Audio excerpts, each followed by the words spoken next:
तुम्ही जर एखादं जेवण 3 दिवस उघडं ठेवलं तर ते कुजतं, हे आपल्या सगळ्यांनाच माहिती. पण अंतराळात ते 6 महिने ताजं राहतं, तेही फ्रीज शिवाय, गॅस शिवाय आणि गुरुत्वाकर्षणाशिवाय. नासा आणि इस्रोने नक्की काय जादू केली आहे? चला आज बघूयात स्पेस किचनची गुपित. अंतराळात अन्न टिकतं तरी कसं? अंतराळात तुम्ही डब्बा उघडला की मग भाजी एकीकडे तर पोळी दुसरीकडे तरंगते, कारण तिथं ग्रॅव्हिटी नाहीये. तिथं बॅक्टेरिया वाढले तर तुम्ही उलटे झोपून सुद्धा वांत्याच करत बसाल. म्हणूनच नासाचा पहिला नियम आहे no spoilage, no stink, no floating food blobs. तिथं फ्रीज नाहीये आणि मायक्रोवेव्ह पण नाहीये. मग आता अन्न ताजं ठेवायचं तरी कसं? सामान्य अन्न अंतराळात नेण्यासाठी खाली काही 4 पावलं घेतली जातात, म्हणजेच फ्रीज ड्राईंग. म्हणजे काय असतं? अन्नातील 90% पाणी बाहेर काढलं जातं. चिकन, पुलाव, अगदी समोसे सुद्धा क्रिस्पी ममी सारखे ठेवले जातात. तसंच आहे व्हॅक्यूम पॅकिंग. जसं पाण्याची बॉटल सील असते तसंच अन्न ऑक्सिजन मुक्त ठेवतात. हीट ट्रीटमेंट, भाजीला उकळून त्यातले बॅक्टेरिया संपवतात, म्हणजे ती खराबच होणार नाही. आणि आहे रेडिएशन स्टरलायझेशन. हे थोडंसं ॲव्हेंजर स्टाईल आहे, पण खरं रेडिएशनने अन्न स्टरलाइज केलं जातं. आता अंतराळामध्ये ती लोक काय काय खाऊ शकतात? तुम्हाला वाटत असेल फक्त लिक्विड पित असतील, पण नाही.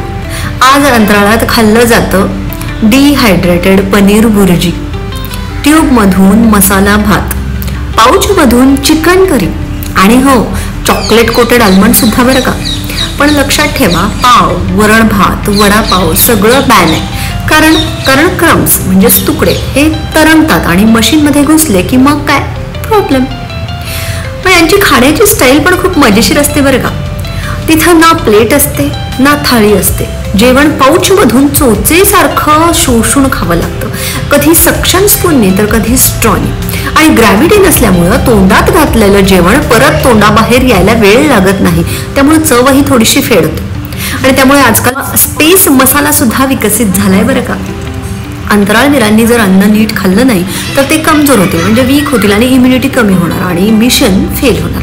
म्हणून जेवण बनवणं ही खवय्ये लोकांसाठी गोष्ट नाही, तर ती एक मिशन क्रिटिकल रिस्पॉन्सिबिलिटी आहे. आज जर तुम्ही प्लेट समोर ठेवून जेवण करत असाल ना, तर थोडंसं थँक्यू बोला ग्रॅव्हिटीला. अंतराळात अन्न टिकवण्यासाठी हजारो तास प्रयोग होतात. तेवढे एफर्ट्स आपण रोज अन्न वाया घालवण्यासाठी देतो का? जर हे सगळं तुम्हाला इंटरेस्टिंग वाटत असेल ना, तर व्हिडिओ लाईक करा आणि कमेंटमध्ये लिहा माझं आवडतं अंतराळ अन्न काय असावं. चलाच मग आता आपणही या प्लेटलेस डायनिंगसाठी तयार व्हायचं का? कमेंट करा.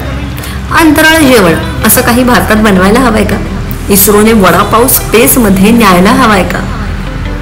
हसत हसत शिका, विज्ञानाचे प्रेमात पडा. जय विज्ञान, जय विठोबा.